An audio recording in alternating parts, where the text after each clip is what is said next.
बऱ्याच दिवसाच्या संघर्षानंतर चिमण्या आज आपला फायनलच्या गुलालाचा मानकरी झालता। सकाळी 6 वाजता आवरून आम्ही निघालो होतो बोरजायवाडीला। मग काय जाताना प्रज्वल भाईच्या आवडीची गाणी बघत बघत निघालो होतो। जायला आज उशीर झाला होता, त्याच्यामुळे सेवागिरी महाराजांच्या मंदिराचा बाहेरनच आशीर्वाद घेतला।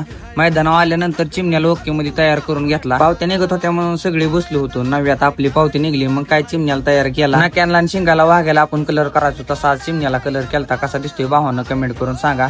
मग काय प्रज्वल भाई, ओंकार, आम्ही 3 जण निघालो होतो टांग घेऊन खाली। ओंकार म्हणला मी एकटाच घेतो, काय विषय नाही। आजचं रान पण चांगलं पळायसारखं होतं, वातावरण पण एकदम चांगलं झालं आणि आज आपला चिमण्या बाजी बरोबर पळणार होता। आज पोरांच्या सगळ्यांच्या मनासारखा पायरा झालता, त्याच्यामुळे मग काय लगेच बाजीला आणि चिमण्याला आपण झुपायला घेतलं। झुपणी करून घेतली आणि दावी टाकली माग। आज आपल्या चिमण्याच्या गाडीवर एका ना सोमा ड्रायव्हर बसणार होतं। सलग 14 मैदानात 1 नंबरचा इतिहास आहे ड्रायव्हरांच्या नावावर। सोमा ड्रायव्हर होतं, त्यांनी लगेच माग दावी ती बांधून घेतली व्यवस्थित। प्रज्वल भाई आलता, त्यांनी सोमा ड्रायव्हरांना सांगितलं आपलं वासरू कसं पळतंय काय विषय। आज आपल्या वासराची सुट्टी पांडा अण्णानं केली। सुट्टी एकदम ओके मध्ये झाली, वासरू खालनच निघून गेलतं।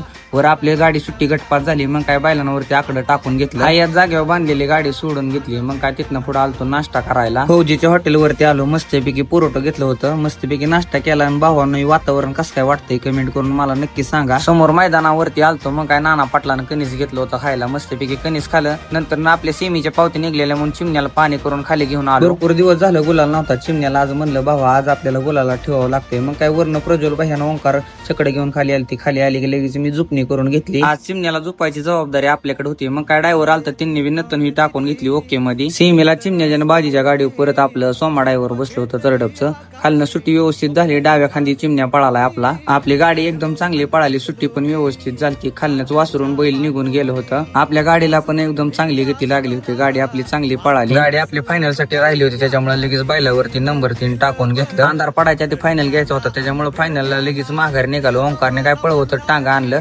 खाली आल्यानंतर लगेच आपण चिमण्याची बाजीची झुकणी करून घेतली। बाजी बैलाचं मालक आहे, स्वतः झुकणीकडे लक्ष देतात बघा। मग नंतर ना काय दावी ती टाकून घेतली। फायनलला गाडी सोमा ड्रायव्हर बसलो होतं शिवतरचा, आयुष ड्रायव्हर पण आलता, त्यांनी मग काय दावी ती बांधून घेतली। ही सगळं सुट्टी मी करायचं बघा। भावानं त्यांचा बी एक व्हिडिओ घेतला, कायम आपल्या सोबत असतात बघा। नंतर ना मग काय बाजीचं मालक आहे, त्यांचा पण एक व्हिडिओ घेतला मोठ्या मनानं। आज त्यांनी आपल्याला बाजी दिली। आज आपला चिमण्या खालनं 3 फेरे एकदम चांगला निघाला होता। आणि भावानं ही व्हिडिओ तुम्ही बघा, आपला चिमण्या कसं काय पळतोय मला कमेंट करून नक्की सांगा। फायनलला सुटताना बैल थोडा घसरला होता, त्याच्यामुळे पुढे अंतर झालं, पण काय विषय नाही बघा। आपली गाडी चांगली पळाली, यातच भरपूर आनंद आहे। चिमण्याला आज पळताना बघून परत एकदा वाघ्या बाळा तुझी आठवण झाली। तुझा आशीर्वाद असाच कायम आपल्या चिमण्या असू दे। तुमच्या सर्वांच्या प्रेमामुळे वाघ्याच्या आशीर्वादानं चिमण्या आज परत एकदा गुलालात राहिला होता। आजच्या गुलालात सगळ्यात मोठा वाटा बाजीला जातो बरं का। बाजीमुळे आज आपला चिमण्या भरपूर दिवसातनं गुलालात राहिला। मग भावांना व्हिडिओ कसा वाटला कमेंट करून नक्की सांगा आणि फॉलो करायला विसरू नका।